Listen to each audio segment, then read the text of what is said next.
Hello, good morning. Welcome into another episode of Good Morning NASDAQ. You're live with me, Dom, Master Mateo, and Mr. Jimothy Williams, Mike Hudson III from Clover Trading, right here on the Clover Trading YouTube channel for another episode of Good Morning NASDAQ, where we talk about gappers, we talk about the small cap market, we talk about the themes, we talk about fundamentals, dilution, daily charts, all that good stuff that's going on right here, 8:45 a.m. Monday, Tuesday, Thursday, Friday. And then on Wednesdays, we like to do some live trading at 9:15 a.m. How are we doing on this beautiful, beautiful morning, Mr. Hudson? We are doing quite well. How are you? We're doing quite well as well. It's a nice day. The sun is out. The sun is shining. We have hot weather. It's Friday. And my It's cup Friday. says it's a beautiful day. It's Friday, ladies and gentlemen. It's a good day to be a stock trader, I believe. It is Friday, the 24th of May, 2024, 5 days away from my birthday. Everyone knows how important that is. One more week in May, and then we are at like the halfway point in the year. That's kind of crazy. 2024 almost being halfway over. We've had a lot of fun. There's been a lot of laughs. We've spent a lot of great times with you. So if you remember those times, why don't you hit the like button, hit the Give us a subscribe button, like. give us a like, subscribe to the channel. It's basically your way of saying I fived Huddy. I high fived Huddy, by hitting the thumbs up button. And I know everyone here wants to high five Huddy. And also get in the chat, get over there in the Clover chat on YouTube, ask your questions, talk about tickers, whatever you got to do, because we don't have a long list today of gappers. We do have at least two that we're going to talk about. One of them is one that we've been talking about when it comes to this low price theme that we've been watching for the past week and a half. It's crazy it's been so short. Like, I just keep thinking in my mind, I keep going back, like, oh, remember a week ago right now I could have stopped myself from shorting Fifi. Oh, remember a week ago I could have done this. And it's like today was the day that Fifi blew off. And it really hasn't been that long, but we've had a slew of runners to follow. We've had gappers come. I mean, yesterday, what was the ONMD or OMND? We had another 200% plus gapper from that cheapy land. And today we have a big gapper from that area, but it's not cheap anymore because of the reverse split. And then the secondary gapper is actually Mr. Cheapy itself. So how you guys doing? Some of you got a chat. You guys are quiet this morning. It's a Friday. Did everyone go out golfing last night? Nighttime golf. Where's the Nighttime chat? golf. You're not a big nighttime golfer, are you? How do you're more of like a mid afternoon? I have a hard enough time finding my ball in the brush during the day. I'm not saying actual nighttime. I'm saying like 4 o'clock to 8 o'clock. I've never done that. Really? Nope. Does it not get dark enough? I mean, does it not stay light enough? I just don't have insane friends that want to golf with their night. It's at night. Oh, you mean with your night? Yeah. One of my favorite things to do is spend the day on the golf course, not the night. I love spending the morning and the night. Last week, right now, I Um, was already playing golf at 8:54, and then would play again later this afternoon as well. 2 rounds in one day. Oh, okay, so thoughts on the market? Should we go into that? talk to me. Yeah, so I kind of had this premonition yesterday. I felt like a lot of the easy money from what we've been seeing for the past week and a half has kind of come and gone. A lot of what my edge has been has come and gone. So it seems like a little bit more of a difficult market with people still frothing at the mouth with these lower price tickers like NCPL, which we'll talk today about since it is an 80% gapper this morning. But also understanding that now that what seems like a lot of the volume isn't necessarily here right now, that we haven't seen like I guess like a billion share day in quite some time. People are trying to really find the next cheapy runner without a lot of indication, and that leads to a lot of gambling and chasing mentality. And like again, I would really caution people against trying to pick the next cheap runner. I mean, it's just I feel like most of the certainly they can run, but most of these stocks are really horrid. I mean, I've seen so many offerings in the past 2 weeks on some of these gappers that you really don't want to get caught or take that risk unless it's like very obviously there. And again, like last week, it was kind of obviously there, and into this week, it was kind of like an obviously like a short situation, and then a lot of the volume has kind of fizzled. So, um, for me right now, like my whole thing is like, hey, can I sit on my hands? Can I not go chasing the dragon and find those feelings of dopamine that I was getting when I was experiencing 100% gap ups, buying FFIE overnight. And just being happy with what I did and just waiting for the next best setup, which, a lot of stocks aren't really set up right now. They're more in consolidation phases. They're more constructing right now. So not really the place where I like to be trading them. I like to kind of wait for them to build back better and then do something more. Build back better. So yeah, just trying to just control the FOMO. I know like last 10 days have been very exciting. There's been a lot of action. There's been a lot of different angles to have made money on these movers, on these vehicles. But also knowing when that temptation needs to be controlled is really important. It's actually really good advice. I do think that's where beginners struggle the most. Is it's kind of that mindset of, and I've gotten a few questions like this in the Clover room of like, should I be sizing up right now? I'm not even profitable, but should I be sizing up because the market's hot? And, wanting to push the limits and trade different patterns and swing stocks overnight and maybe even short sell. Just because there's more opportunities in one department doesn't mean that you all of a sudden need to become that person or that type of trader or do those type of things or increase your size and increase your risk.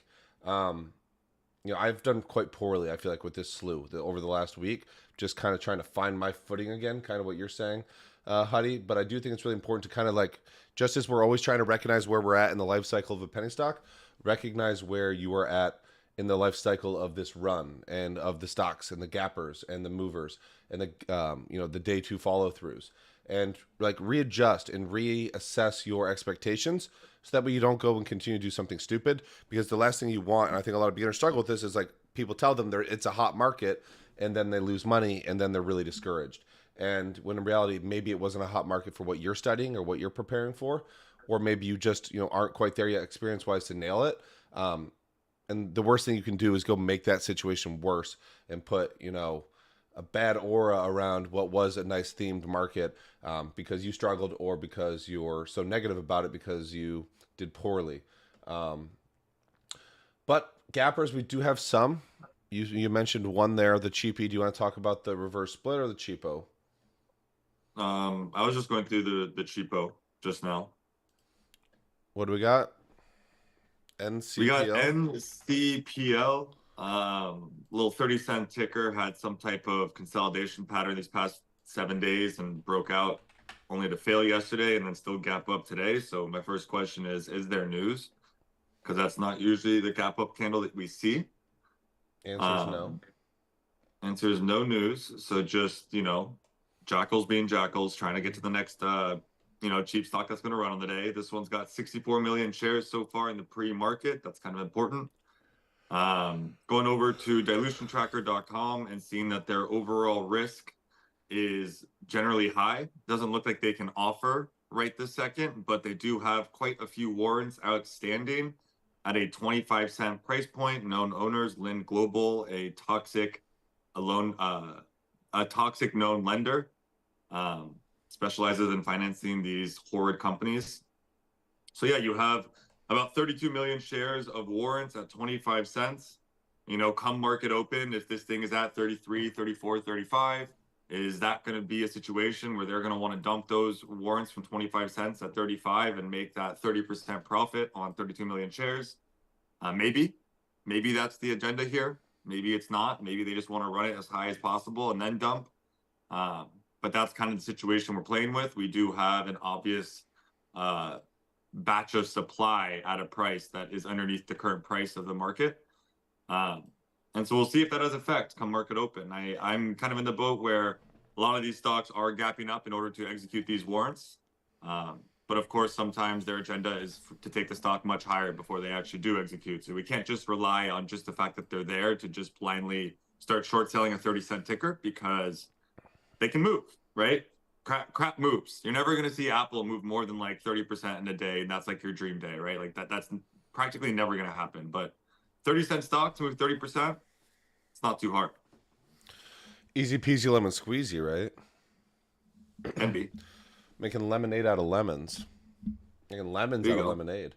Yeah, I try to think. So it's Friday. I always try to think about where we're at in the week and kind of like what was the gapper situation, what was the overall theme of the market in the first half and the second half, and where we where are we currently? So going into Friday, I feel like the momentum is much more likely to fade today than to pick back up because we've kind of had a little bit more crazy of a week than I feel like we expected to have coming in on the backside of FFIE. We did have some 200% gappers, did have some big runners, and then I feel like I think about the last two gappers we had, which were in this low price range, which was AKTS and ONMD. And AKTS was a flop that diluted into the gap, just like Huddie was saying. And ONMD or OMND? ONMD, which is gapping up today, actually, which really tried to muster up some strength yesterday. Ended up kind of halting up, halting down, going sideways all day. Wow, that ran a lot after hours. Yeah. Nice put. It's so crazy what the charts look like with it. Do you keep after hours on the whole day while you're trading? No. I don't either. No. It makes it look like an ABCD yesterday, like a swizzle. But wasn't a lot of follow through during the day, at least, on the recent gappers from this price range. What is the one we're talking about right now? NCPL? Yeah. So my first thoughts are kind of just like you have potential dilution at lower prices, extra supply. This is kind of a breakout over this 19-cent area, and I would be very thrilled to have bought yesterday on that ugly candle and be waking up to 35 cents. I'd be absolutely on top of the moon. There's not a lot to look out for on the daily chart until you start, volume-wise, because we've done so much in the past 2 days that overwhelmed so much of this. But there is kind of a top near 50 cents. If it should get there, up 101% on the day today. Not a lot here for me. I would just kind of start betting that these fail, in my opinion. I know that, one of Huddie's comments, you kind of broke a rule earlier this week on one of the gappers, which is like, they're not paying me right now.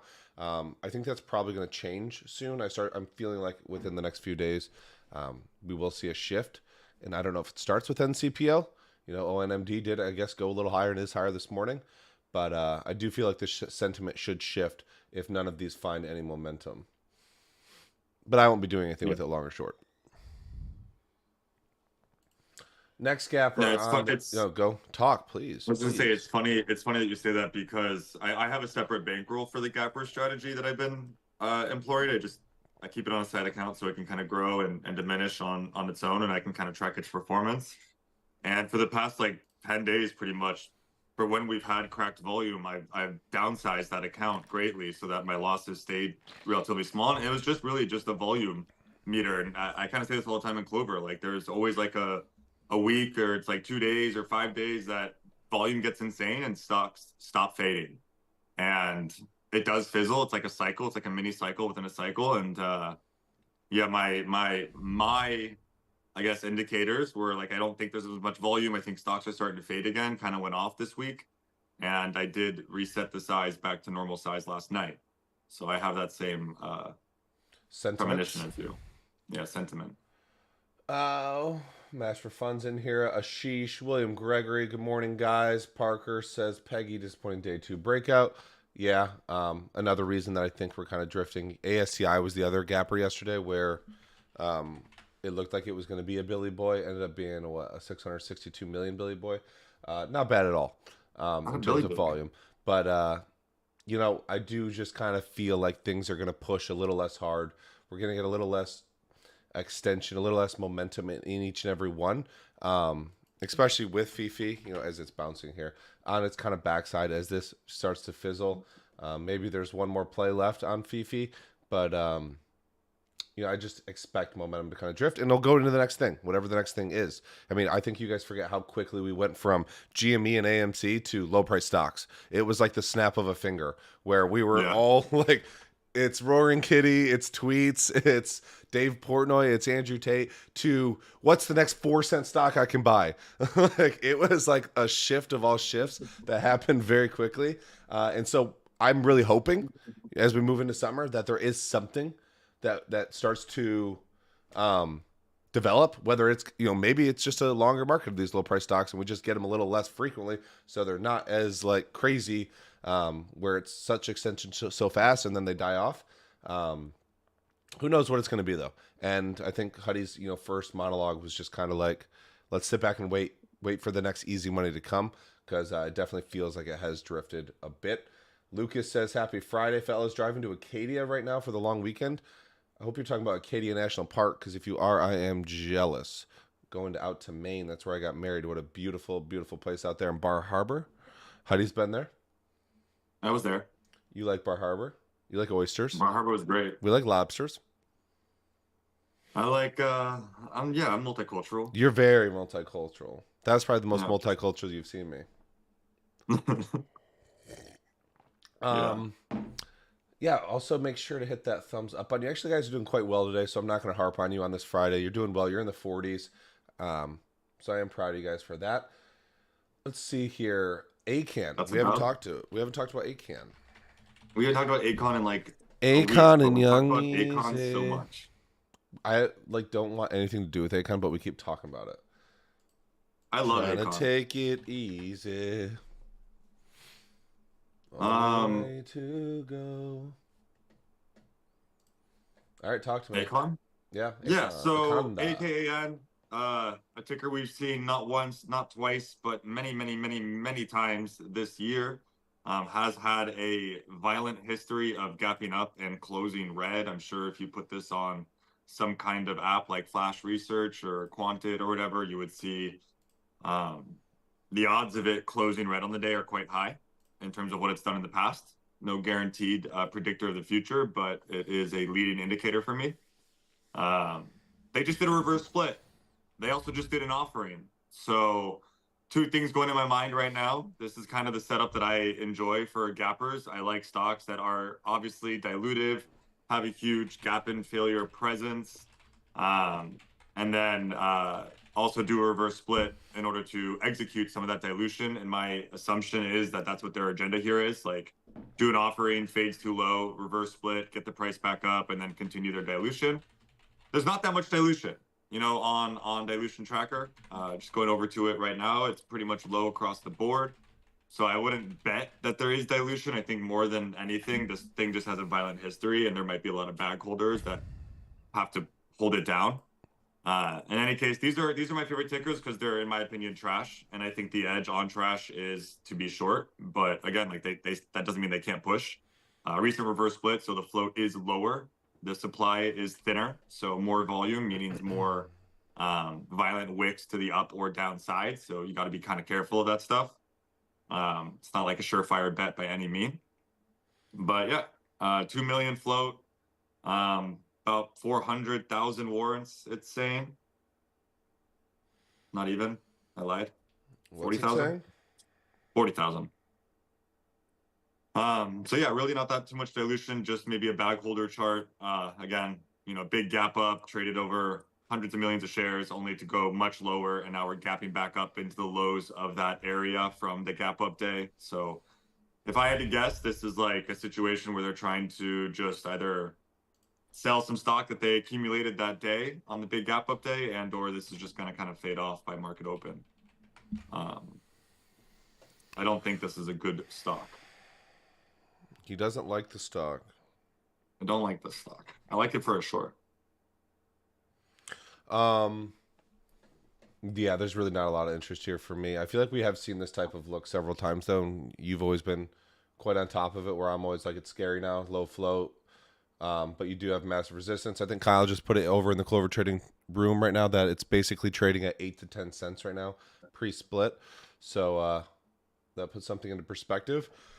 With these reverse splits and what they're actually, you know, it's not all optics. They're not actually $5 a share, and they're not some great higher price, low float, small cap. I do think the odds favor short. I do think, kind of with what I was just saying about the whole sentiment, as we start to drift off, I expect something like this to fail today versus go nuts. And in different markets, I kind of would say just be careful and safe. And I'm sure Heidi would be like afraid of a move to 10 before it actually fading. But I'm not sure about that type of momentum going into today. But from the long perspective, don't buy recent reverse splits, and definitely don't buy them right into resistance.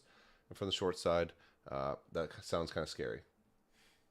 Yeah, it's just when a company does a reverse split and then an offering, or does an offering, then a reverse split, and then a PR right after the reverse split, like that sequence of orders of operations makes me think modern day pump and dump and scam. Like, that's just what I think. That's what I assume. Without doing any fundamental research or anything like that, I just think that is a horrid sequence for a stock to go through because I know what those stocks do. Yes. I feel you there. Hey, Huddy, I feels you. Yeah. Let's see what's going on. Okay, the chat's lighting up a little bit now. Got a couple minutes. We'll take a question. Thomas Stick says Akon, the original with an O, is the S word, BTW. I do miss me some Akon. She says, any thoughts on the T+1 system that starts next week? Will it affect the markets? Huddy, great question for you. I think it will. How?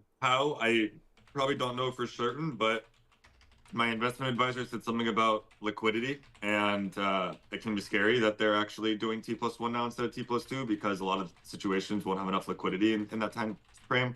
It's not really something I understand, but I was told that there might be an effect. So that's the answer I have, but I don't really know much about the inner workings. No, that's a question for Kyle. Someone smarter than us that actually is not in our, what do you call it when people say it's above my pay grade? Is that what it is? That's above my pay grade. That's too real. You know, you got Kyle talking about ETHE and Bitcoin and Pepe and the 24/7 markets. That's the guy to ask. And he'll be around some other time to ask it. But I guess it starts next week. I actually saw it on one of my brokers was like promoting it or like, hey, remember this is coming. Huddy, you got any Akon shares at CP ? I actually don't locate shares until, like, for a gapper setup, I probably am not locating shares until at least 5 minutes into the market open. But they are there for 5 cents. You got it. They're there for 5 cents. Yeah. William Gregory says got him at Cobra. Well, William Gregory should have got him at Center Point. Thoughts on ETH ETF? That's crazy. That's the next question. Wrong guys. I don't know anything about it. I mean, this one's easier than Do it. T+1. It's trading above below its net asset value. Is that what it is?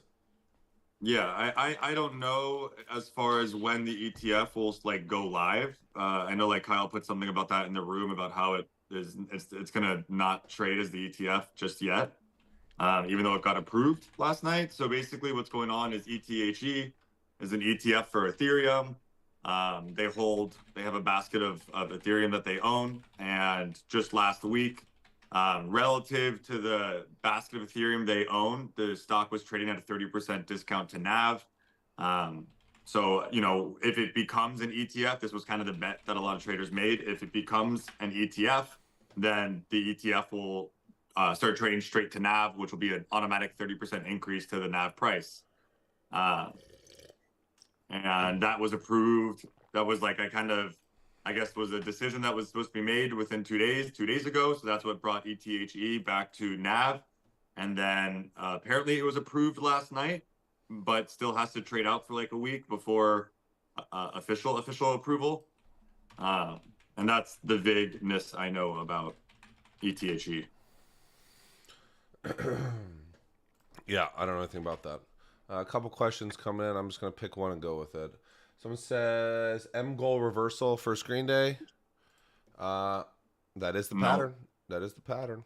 Why? What did they do? Did they do something? I mean, besides the fact that they lost most of their volume, gapped down, and barely traded yesterday, which would be like... Did they do something, though? I just think that looks really ugly. I don't care what you think on first screen days. That's the last thing I care about.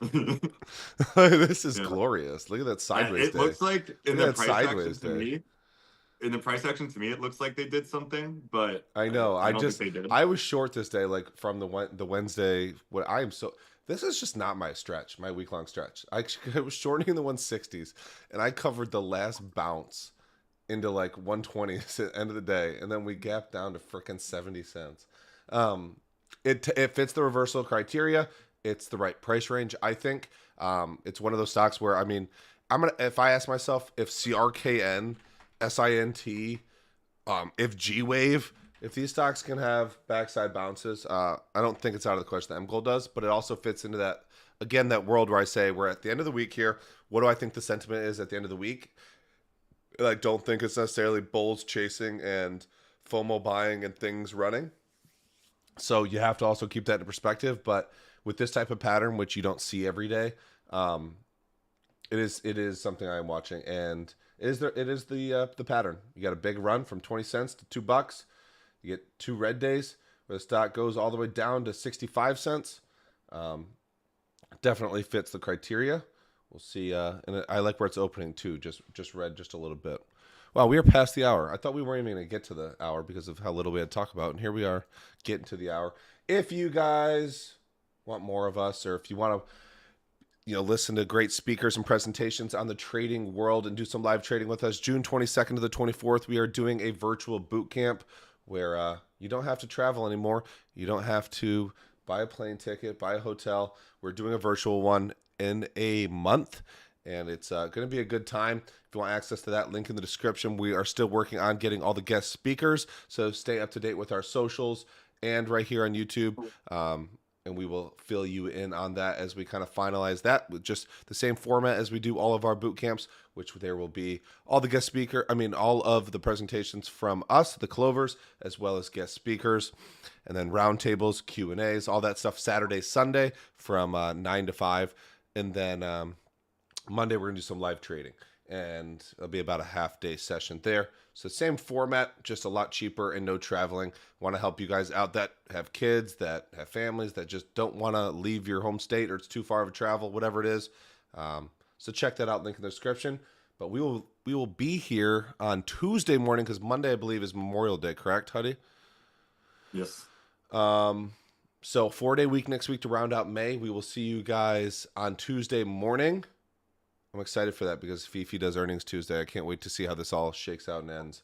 But we will see you Tuesday morning. Thank you guys for a great week. We had a great time here with you on YouTube for Good Morning NASDAQ.